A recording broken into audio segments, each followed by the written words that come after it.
I'd heard the stories about Les, and I remember doing the first pre-season, and somebody said to me, just whatever you do, you're just going to be prepared for something completely different.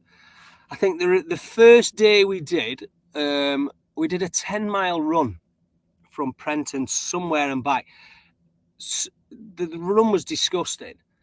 And we ended up it was a hot day, and we ended up having to get an ambulance out for one of the players. His name, I can't remember his name, but he collapsed on the way out. They had to get the ambulance for him.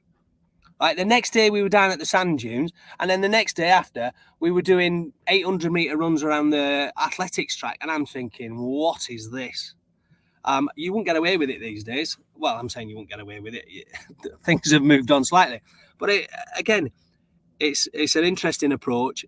I think we all got through it. But again, it was just a different way of doing things. It was more mental than it was physical, but just completely different. But Les, I remember doing some of his rehab. And I mean, he didn't get many injuries in that because you just didn't want to be injured. Like the number of steps you'd have to do up on the main stand, or he'd do things like you'd have to do 1,000 of these exercises. He'd just make it up. He'd come in the morning, and I'm sure he'd just go, right, you've got to do X, Y, and Z. And it was almost like, right, if you're going to be in here, you're going to get fit, you're going to get strong, and we don't want you in here very long.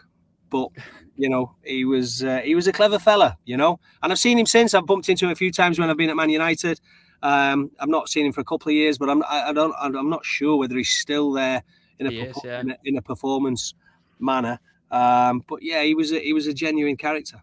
Character. I think it would have been last summer that he was on here, and I asked him about some of the things that he made you do as players, and he said a lot of it, as well as obviously having fitness benefits, was kind of team building exercises as well to get you together as a group. Like he used to take you on the runs up Mulvama and stuff like that. And he said it was as much about the talking together coming down as it was the actual fitness. Yeah, 100%. And I still agree with that to some extent. I mean, he was just completely at one end of the spectrum. Don't get me wrong. Some of the numbers and some of the stuff he'd have you doing. But again, like you said, it worked.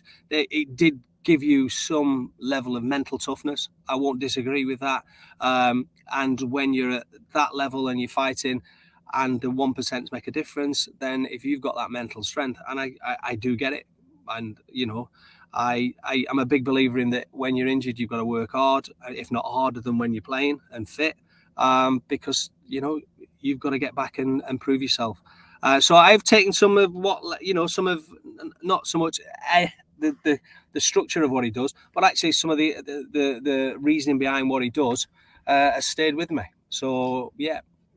I'm trying to imagine what the reaction would be like if you just drove Aaron Ramsey somewhere and said, right, I'm going to drop you here and you've got to run 10 miles and I'll meet you at the other end. Yeah. Or doing Gareth Bale up the sand dunes, or running him around the athletic. Well, yeah, exactly.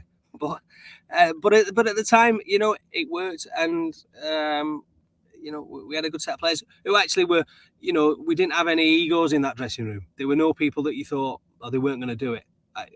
Don't get me wrong, I've been in dressing rooms since, and people would actually refuse to do that kind of stuff. But yeah, no, good. You'd had a long career before you got to that point. Had you ever experienced a pre-season like it? I'd had a couple of Army. Dave Jones, Danny Bergara actually used to take the players to Army camps. And you'd have a week where you'd be up at 5, you'd do you wouldn't see a ball for a week, and it was all traditional mental and physical training. You'd be up 3 sessions a day, they'd all be physical, carrying logs, jumping over army circuits. So those early days, when I turned professional in the early 90s, were physically demanding. But things have changed drastically. I don't think there's any that, I don't think there's many that'll do that kind of stuff now these days. No, definitely not. I think players are keep themselves in better shape maybe over the summer to a degree as well. You talked about the dressing room there, and it was an extremely talented squad, and it was kind of a squad that seemed to be coming together at the right time. Obviously, Ryan Taylor is someone you've mentioned who was coming on leaps and bounds. Ian Hume was getting stronger and stronger as a first-team player, and then you had that experienced kind of core to the dressing room, like your John Achterbergs, your Gareth Roberts, Ian Sharps, Gary Jones, and co. When you missed out on promotion that season, that 2002-3 year, by such a narrow margin on getting in the playoffs, how disappointing was that? Yeah, I think.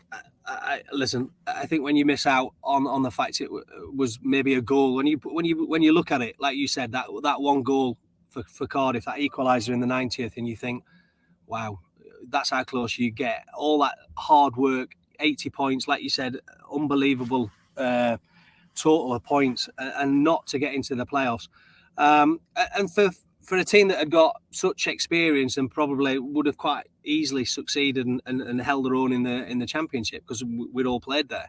I think it's just a bit deflating, because then you know what happens at this level is that managers move on, players change, and that's what tended to happen. And then we went in a new direction. You know, I can't remember whether Ray went at the end of the season or it wasn't too much longer after that he went.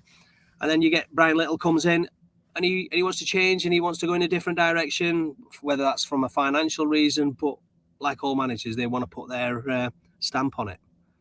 So yeah, it was hugely disappointing, because we had a team that we thought, and I'd not succeeded, but we'd take them to 80 points, which at any level is good.